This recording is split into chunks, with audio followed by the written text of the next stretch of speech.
Bonjour à toutes et à tous, je suis très heureuse de vous retrouver aujourd'hui pour vous parler d'une petite anecdote qui m'est arrivée l'autre jour en faisant mon sport quotidien. Où en fait, j'étais en train de courir et puis une personne m'a dit que j'avais une jolie foulée.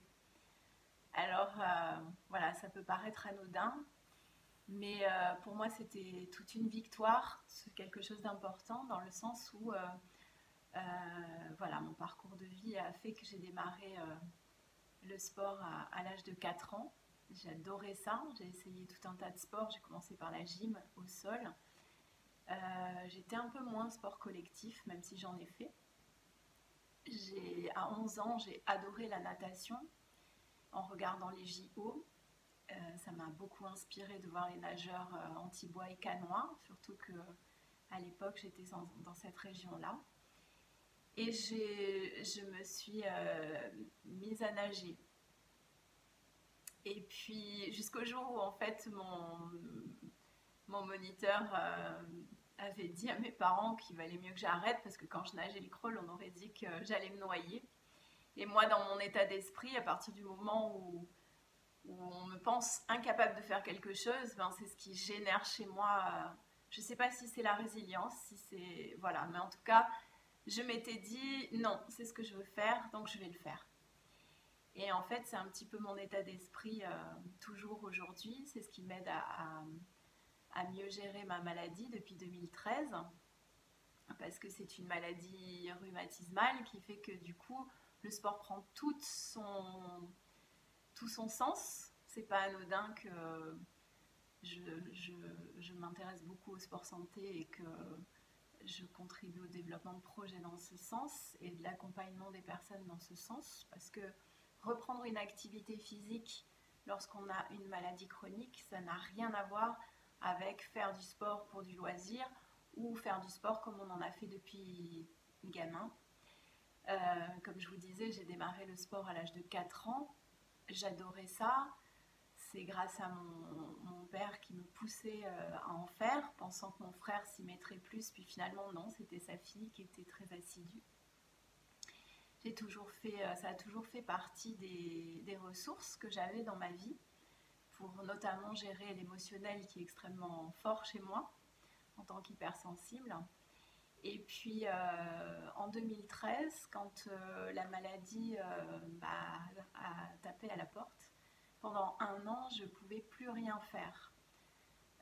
Mais ça, c'est pas d'un coup, je ne suis pas passée d'un coup du tout ou rien en fait. Hein. J'ai toujours fait beaucoup de sport, certes, mais après, c'est tout un engrenage.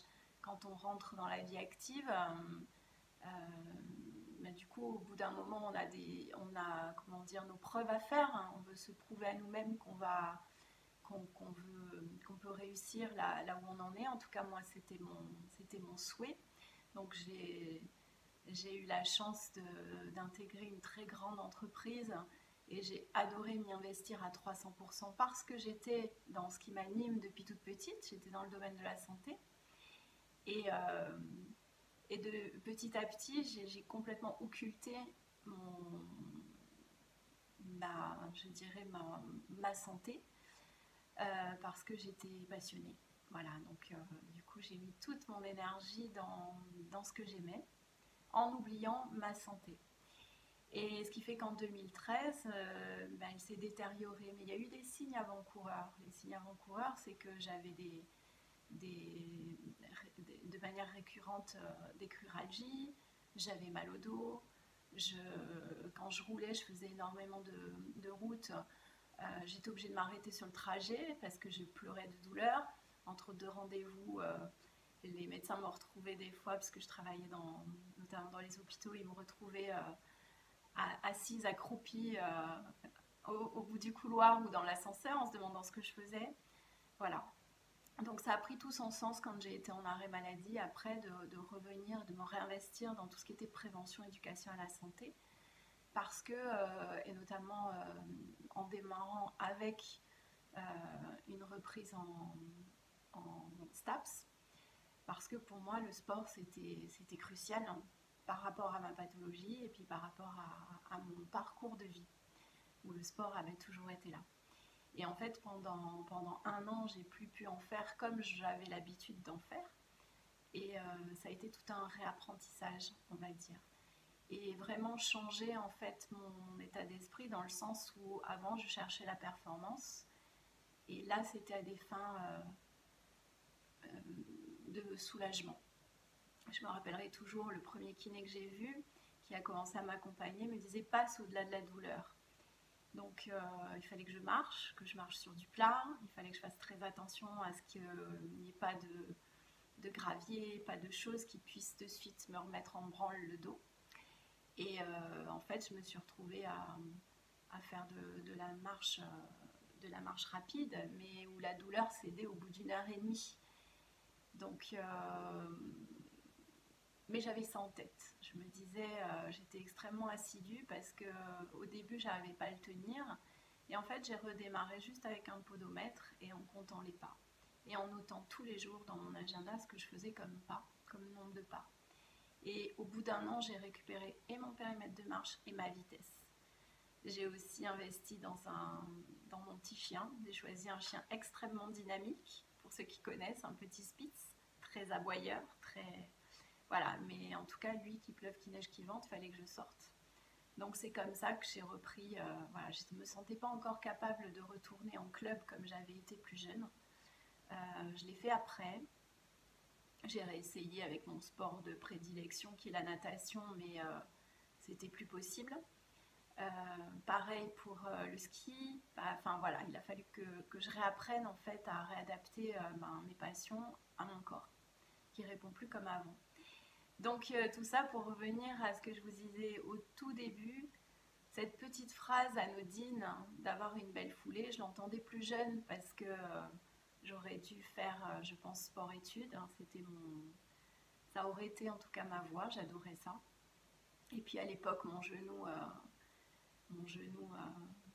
m'a fait faux bond, mon genou droit.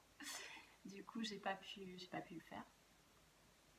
Mais voilà, pour dire qu'aujourd'hui, quand j'arrive à tenir une course, courir pendant 4 minutes, donc le temps d'une chanson, puisque moi j'adore courir avec une musique assez rapide dans les oreilles, c'est ma bulle, c'est mon moment à moi. Quand j'arrive à courir 4 minutes, je suis hyper heureuse. Et d'entendre sur ce parcours-là, ce monsieur qui ne me connaît pas et qui me dit que j'ai une belle foulée. Oui, j'ai toujours eu a priori une belle foulée puisque j'avais été repérée plus jeune pour du biathlon, mais ça n'a pas pu se faire. Et de savoir que malgré la maladie, malgré le fait que je ne peux plus courir comme je le faisais avant, je tiens 4 minutes et c'est quand même pour moi un exploit, une victoire. Donc j'avais juste envie de vous partager ça parce que il faut vraiment savourer les petites victoires. On a toujours l'impression qu'il faut faire des choses extraordinaires. Et puis finalement, non, quand on est par rapport à soi, pas par rapport aux autres, on se rend compte que les victoires, il y en a plein, il y en a tous les jours. C'est à nous de les voir. Bien souvent, on les occulte, on a l'impression que ça ne sert à rien, que c'est pas énorme. Mais quand on se retourne sur notre parcours, quand on regarde justement d'où on vient et où on voit vraiment que ça s'inscrit dans un cap, dans un parcours, dans un processus, comme j'aime à dire. Et c'est en ça que j'accompagne les personnes en tout cas, c'est mon plaisir, justement, à aider les personnes à reprendre plaisir sur ces petites victoires. Parce que c'est des petites victoires tous les jours qui font qu'au final, on a de grands résultats. Et bien souvent, on est frustré parce qu'on est focalisé sur le point d'arrivée et pas du tout sur le processus qu'il faut pour y arriver. Voilà, je ne désespère pas de pouvoir un jour reprendre la course comme j'aimais avant, puisque moi, ça a toujours été l'endurance. Sauf que pour l'instant, j'en suis à 4 minutes et c'est déjà énorme. Depuis 2013, j'en suis à 4 minutes. Et pour moi, quand je vois ce qu'il a fallu que je traverse pour réussir ces 4 minutes, eh ben voilà, je ne me compare plus à ce que j'étais capable de faire avant, je me compare juste par rapport à 2013, mon changement identitaire, le séisme que j'ai vécu. et je suis hyper fière de moi. Donc soyez fiers de vous, soyez fiers de tous les petits pas que vous faites au quotidien parce que c'est là où vous faites la différence. À bientôt, belle journée.